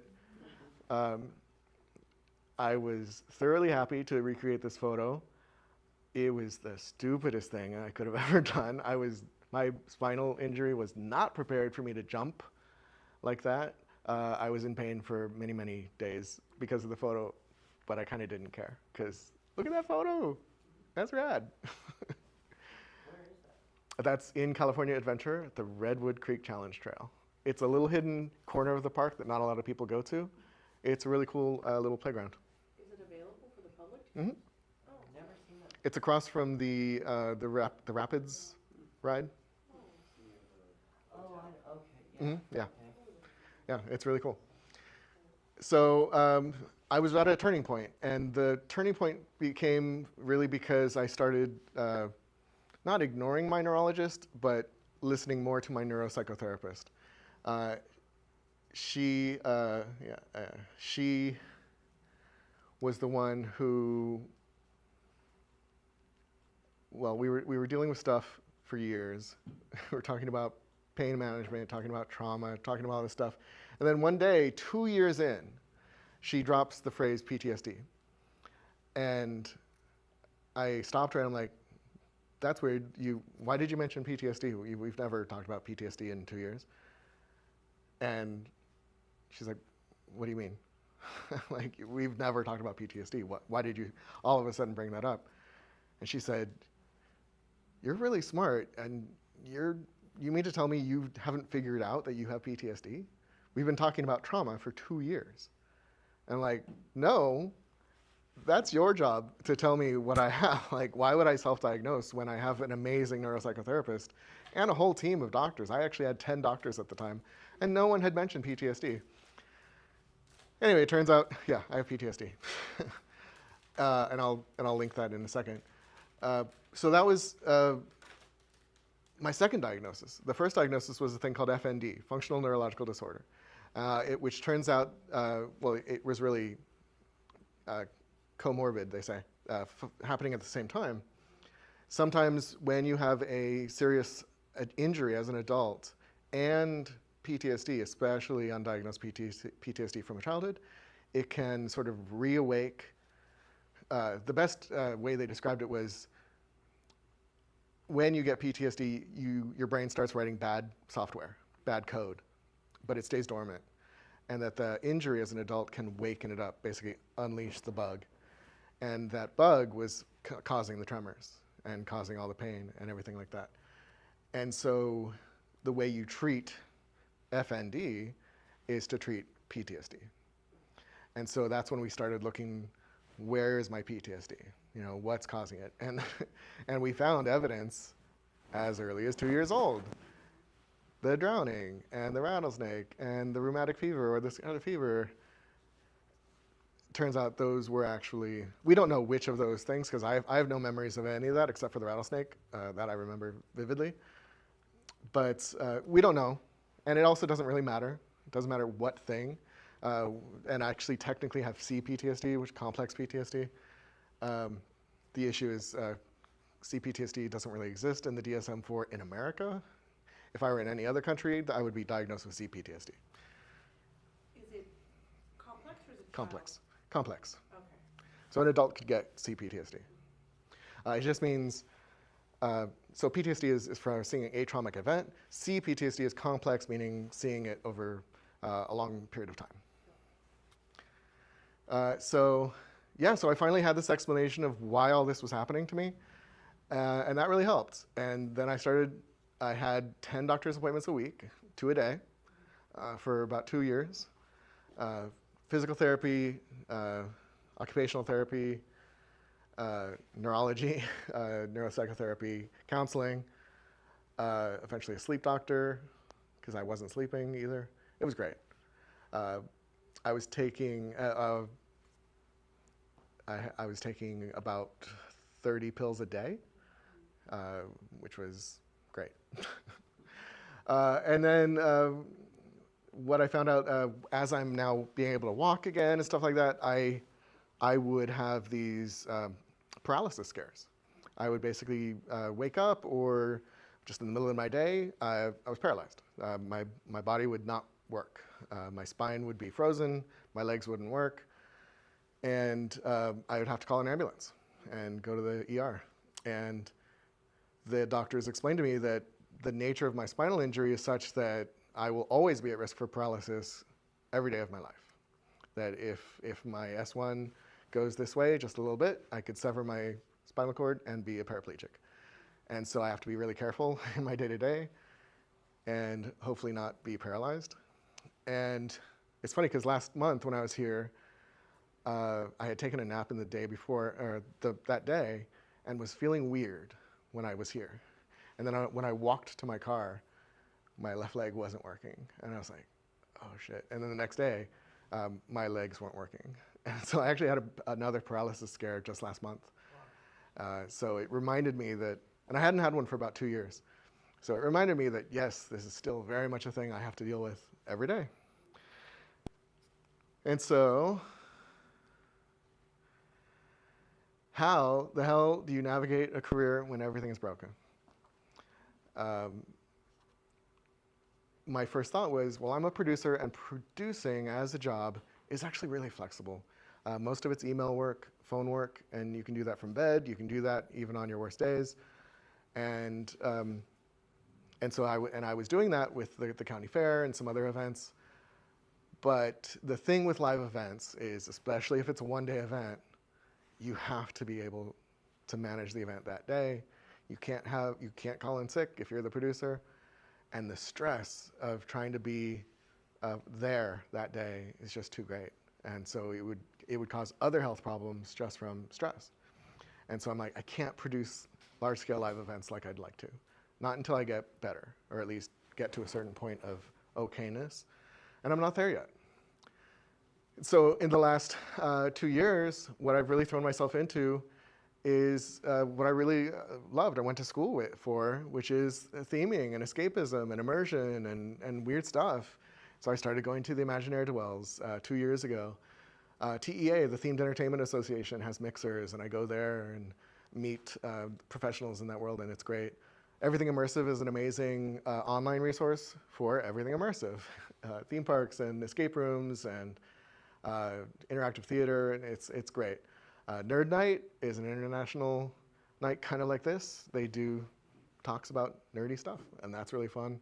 There's one in Burbank, Social Medium, shout out, and more. So I just said, if I can at least just exist in that world, if I can just come and be a person in that world. It doesn't matter if I'm working in it right now. It doesn't matter if I'm producing anything right now. What matters is just surrounding myself with those folks, with good creative people.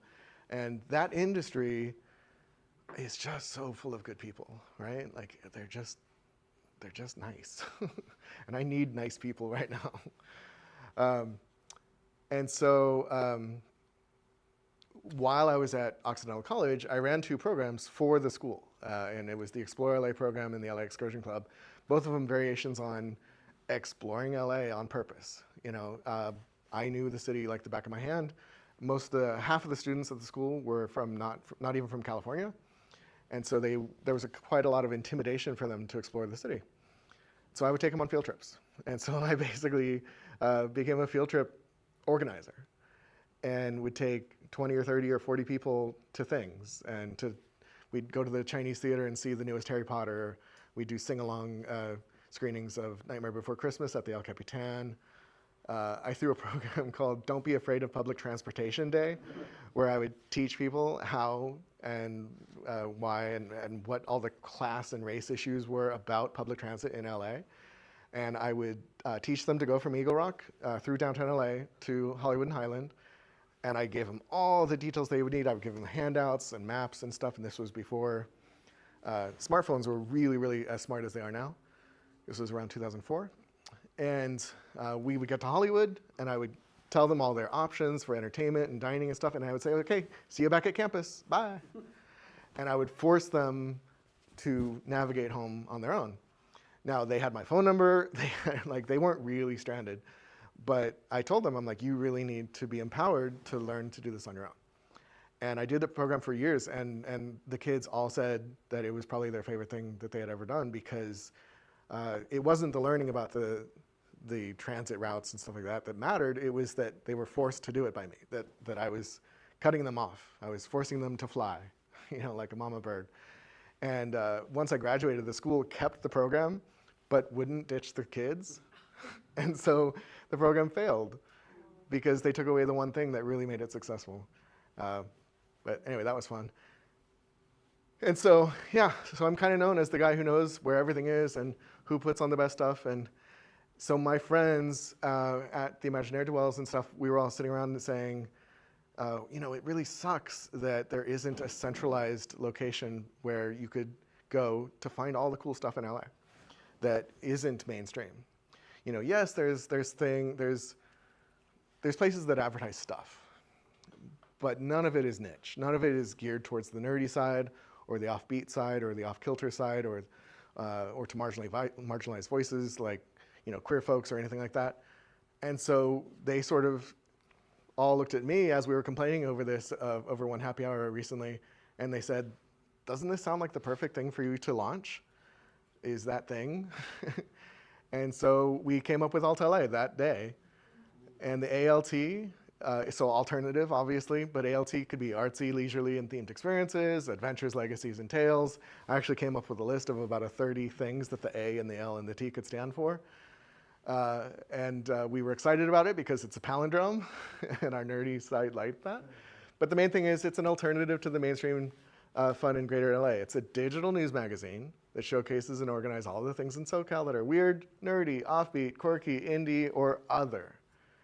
And so it's going to be half calendar and half sort of magazine style. We're going to have professionals in the industry writing articles about the thing that they're working on or the surprise quirks of this new development that they're working on. I've been talking about this for just a couple months now, and I have had dozens of really high people in the immersive industry agree to submit articles. And so I think it's going to be really interesting reads on one side, but it's also going to be just a calendar where you can see, well, what's coming up this week. I've got friends coming in from out of town, and I want to see something really cool in LA. We're going to have something that's really nice and searchable by, subdivide it, everything, and it's going to be cool. And I told you that whole story of my disability and my neurodivergence and my queerness because of that, my inclusion is baked into the mission. Because I'm going to be the publisher of this thing, I'm not going to allow it to go and be co-opted by corporate interests, because corporate interests aren't inclusive. And so we're writing up missions, the editorial staff and I, on how we can, we don't want to forever exclude corporate. We love Not Scary Farm. We love Halloween Horror Nights, and that's corporate as hell. We're fine with that. It's that we just don't want them to dominate the story. We don't want them to control the story. And so we're working on that. And we are copying other people's homework. We are not reinventing the wheel. Some of the outlets that we're copying, Time Out, Atlas Obscura, LAist. But unlike them, we have a niche. And that niche is nerds and weirdos and outsiders. And you might be asking, but can it sustain itself? And the answer is yes, eventually, of course. I have several roads to profitability in mind. I don't want to go too much into them right now unless you would like to.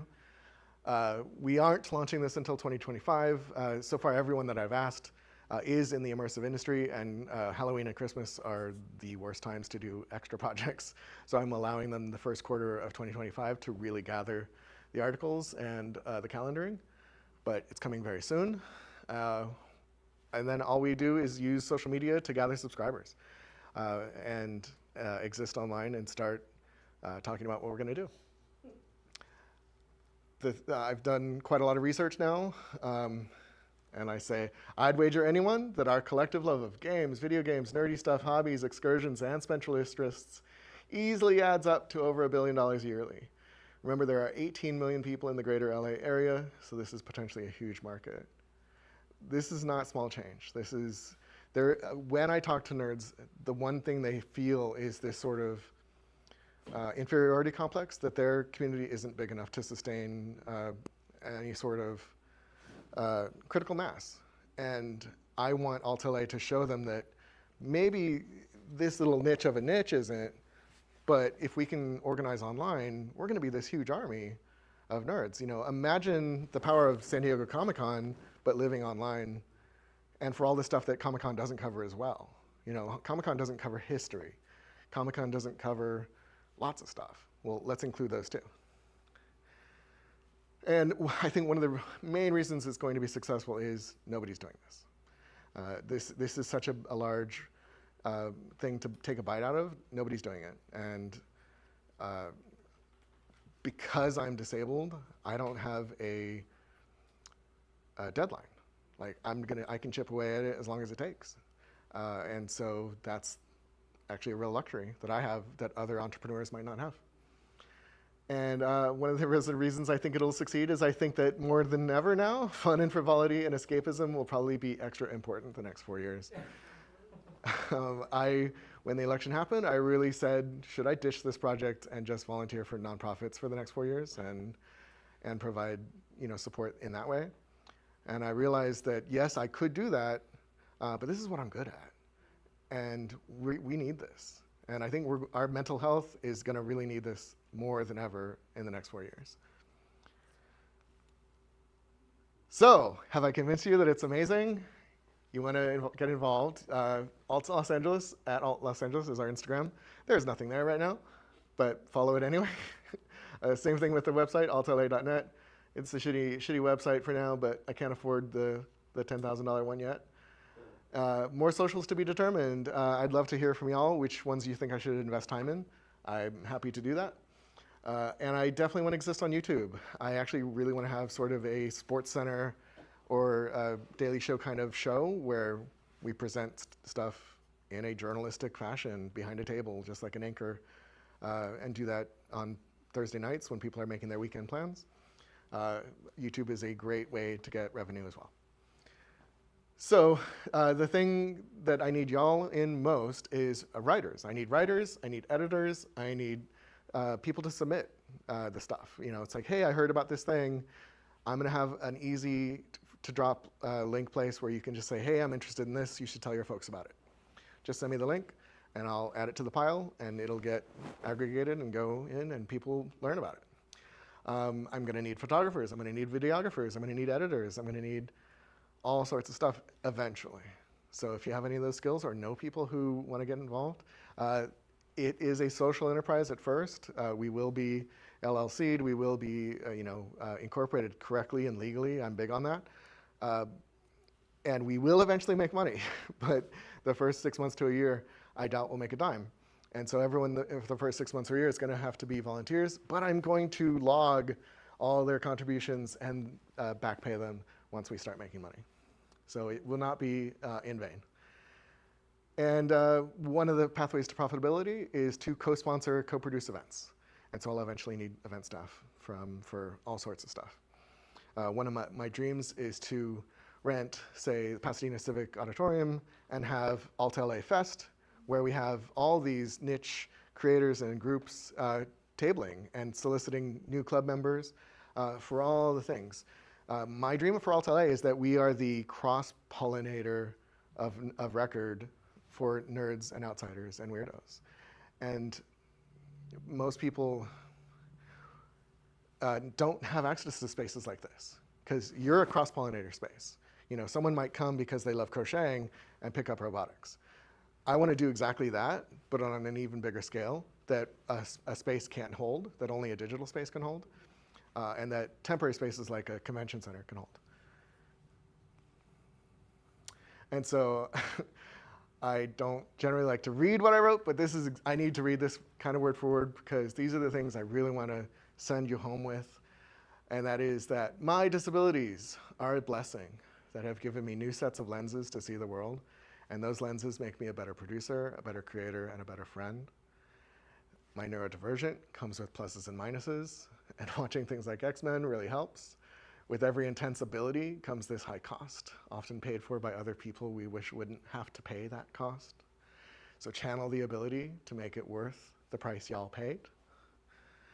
My queerness connects me to this amazing world of folks that I'm just so damn proud to know and love. And my mental illnesses have opened up the luxury of compassion to me, and I'm really grateful for that. I didn't ask to be a member of any of these clubs. Membership was forced on me, and life got better when I realized I was being upgraded each time. Thank you.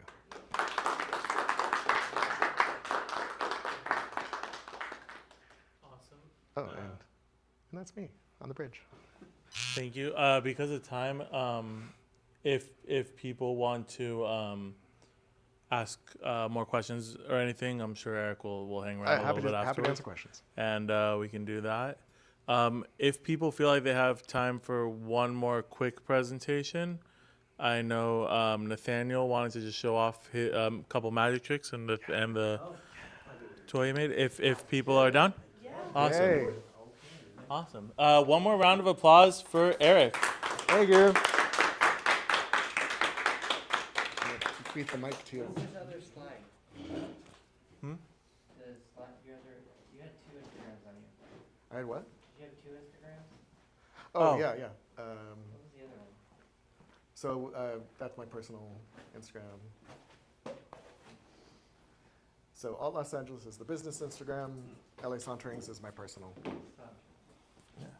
It's for you. Hi. Good to see you. Thank you for that. That was so brave and beautiful. And oh my gosh, how am I supposed to follow that? Hi guys. I guess I thought it was a black tie event. I just came from a wedding. I was performing at a wedding. So hi everyone. I'm Nathaniel. I know most of y'all.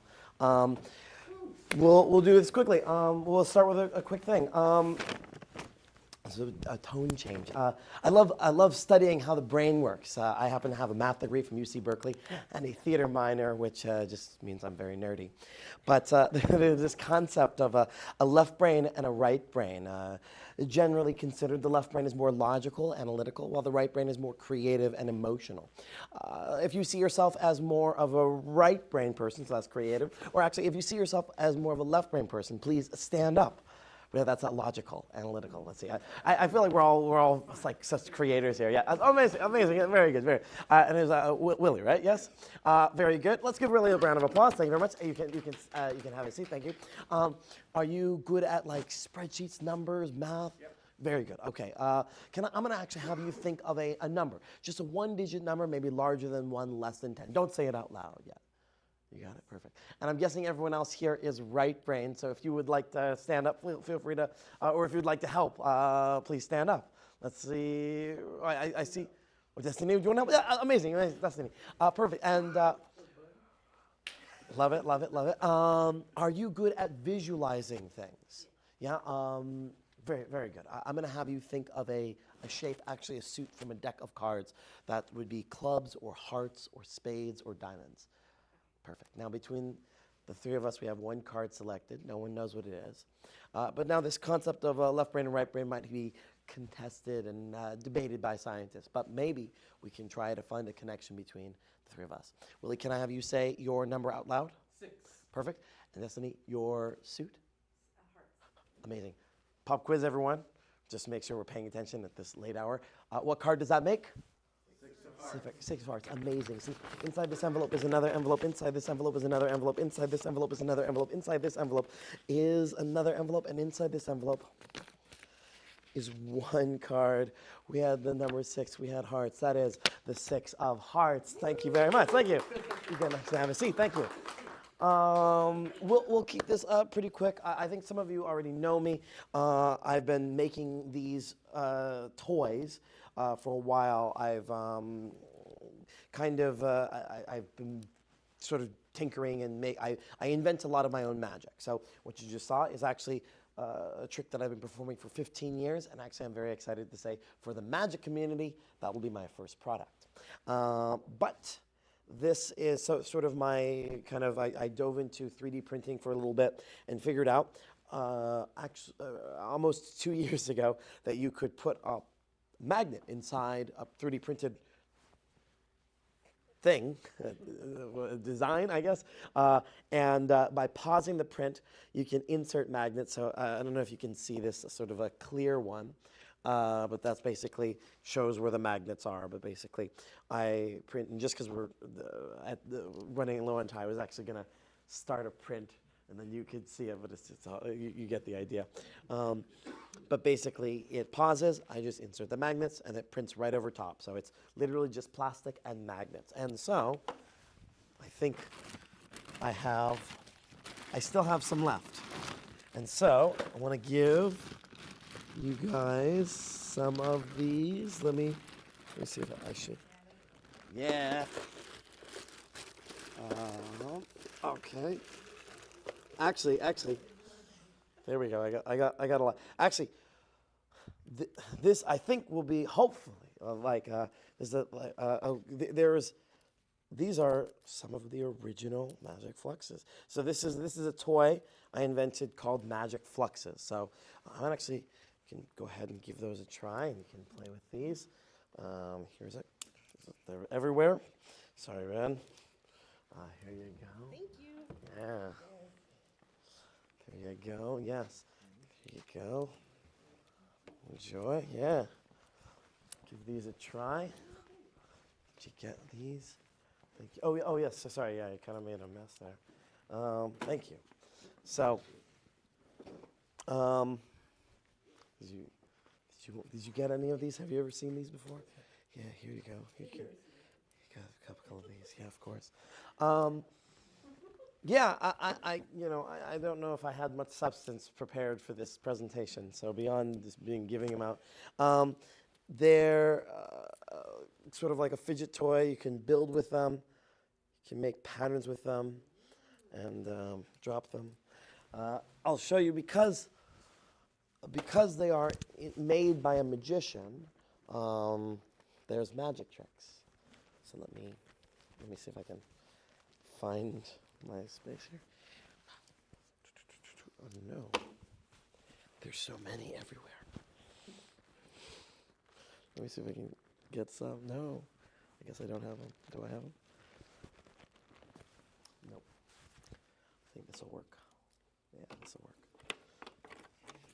So here's sort of a sequence that I made for these. Let's see. So, and actually, I should probably also mention the way I ended up making these is the sort of theory or idea is it's the world's first double-sided magnet. It's a magnet that doesn't repel. Magic, and it breaks the laws of physics. And because of that, it's right, cool, right? You can actually take them and get them to travel from hand to hand. Oh, yes, thank you. And what was your name? Jacob. What was it? Jacob. Jacob. Do you have a good imagination as well? Yeah. Perfect. Here, can you reach into the air and grab another one for me? Yeah, perfect, great. And can you just throw it? Nicely done. Very good, very good. So, thank you. No, it's fine. It's for the camera, it's fine. There's 1, 2, 3. Put this here, and take 2 right here, and them to vanish, just like that. And with a little bit of practice, even catch it on your finger. Oh, thank you, man. I appreciate. No, it's fine. It's fine. You can split them apart. That whole sequence was is actually very easy to learn. So I'm happy to show you at some point just the handling and how to make them vanish. But just to show very quickly is if you want to make them vanish, ideally you'd have two of the same color. You didn't get two of the same color. I have them for sale. No, but you see two. If you hold them like this, you have sort of the hexagon facing up. All you have to do is push downward, and the way these are designed is they'll lock in together just like that. And so that allows you to push down and pretend to grab them, and then it looks like it vanishes. So that's at least a very quick version of how to, and I do drop them all the time, so you're among good community here. I think if we want to sort of talk about like the story of it, since I kind of appreciate, similarly like neurodivergence and like I'm very much a fidgeter. In researching kind of like making toys and designing things, I bought more toys than I should have. But I realized I felt like I was almost too dumb to go through any of the toys that are put out these days.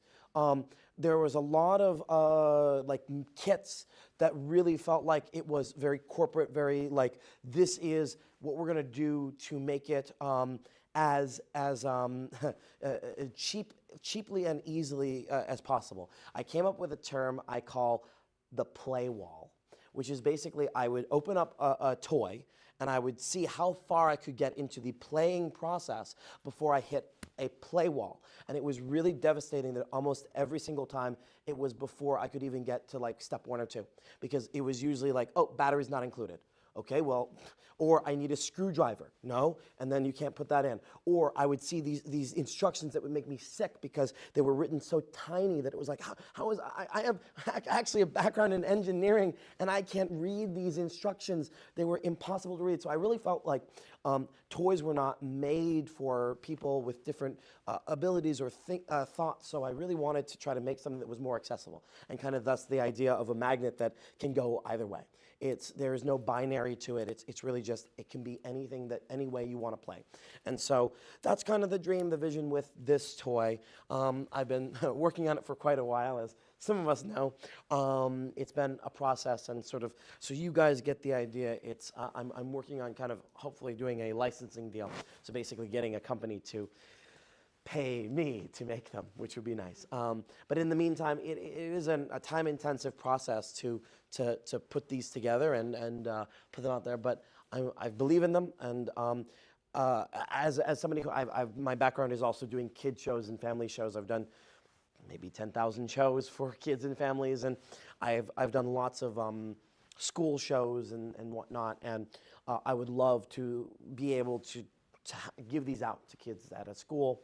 But I also just realized I can only do so many magic shows, but if I can get these out in the hands of as many kids as possible, that would kind of help. And there's kind of future, like aside from magic, I would love to be able to teach like STEM, be able to teach, that I have some puzzle components. I've kind of integrated a lot of my background in there. So for example, without saying too much about some of the future of it, if you put them sort of like this, it becomes 3 hexagons that you could trace and connect the vertices to create an encryption system.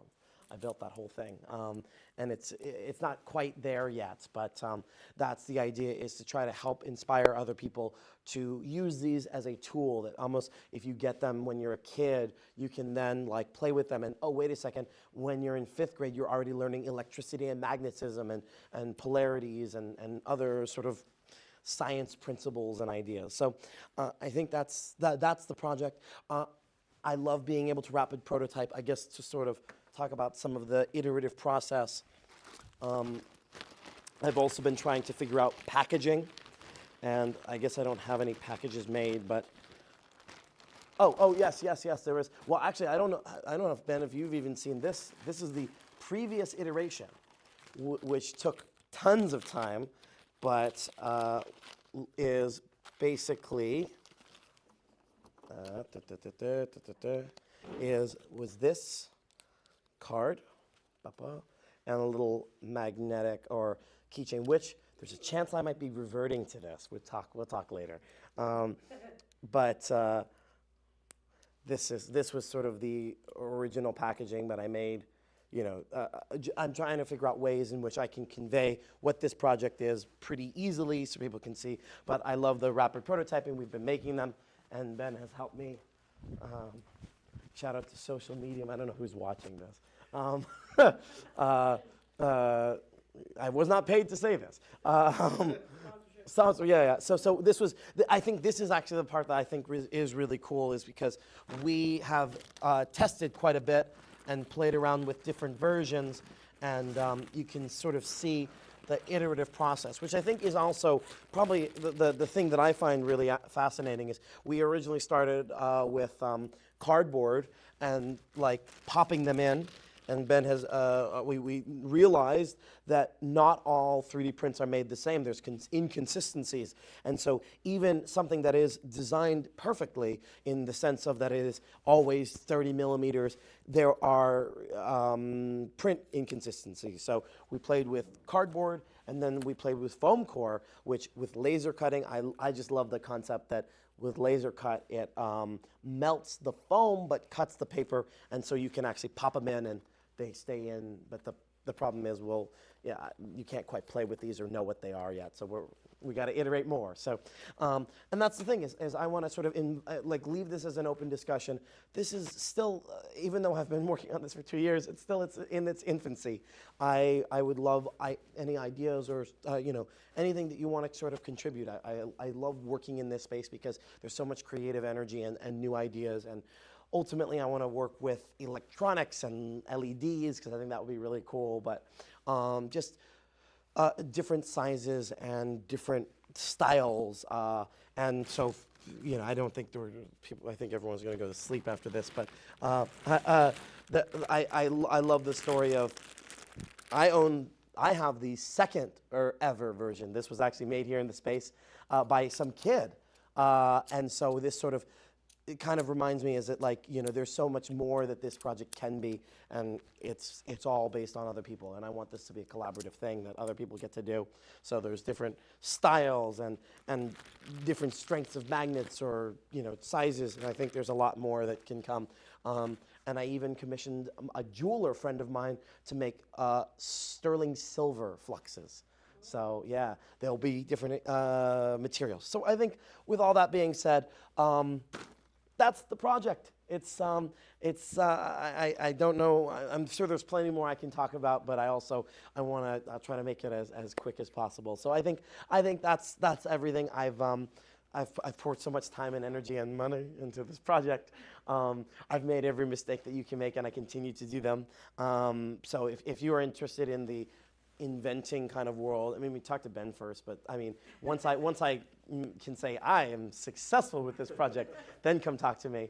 But of course, I want to be a resource, and I can want to talk about the process of how this has been made. But yeah, I think that's pretty much everything. I can still do magic at some point, but I really want to at least release people. So thank you so much, everyone. Appreciate it. Thank you. Yeah, we did it. Amazing. Thank you, guys. Oh, I don't know if there's questions or anything, but yeah. I just wanted to be extra conscious of time. Yeah, I think we'll let, if people have questions, people can. I'm sure if you want to hang out for a couple minutes after, we'll keep the place open. If people want to hang out, ask questions. I will do some. No, these are I gifts to you. Take. Yeah, I shouldn't give them away anymore. That's the big problem. What was I took them? Thank you to Nathaniel. Thank you to Chris and Willie and Chelsea and Eric for presenting tonight. It was really awesome. It was a really great night. We had just awesome presentations, and we're going to continue to do this every month, the third Saturday of every month. There will be some changes coming to social media that I'm excited about. We're going to go have more clubs, be more member focused, be more community building. But Show and Tell, I think, is a really awesome program, and I hope to continue it and only make it better and better as we continue to go. If you have any questions, stick around. Feel free to hang out. Thank you to everybody who watched on the live stream or who might see this later. Come to the next one in person. It's a lot more fun. And yeah, thank you all and good night. And yeah, thank you.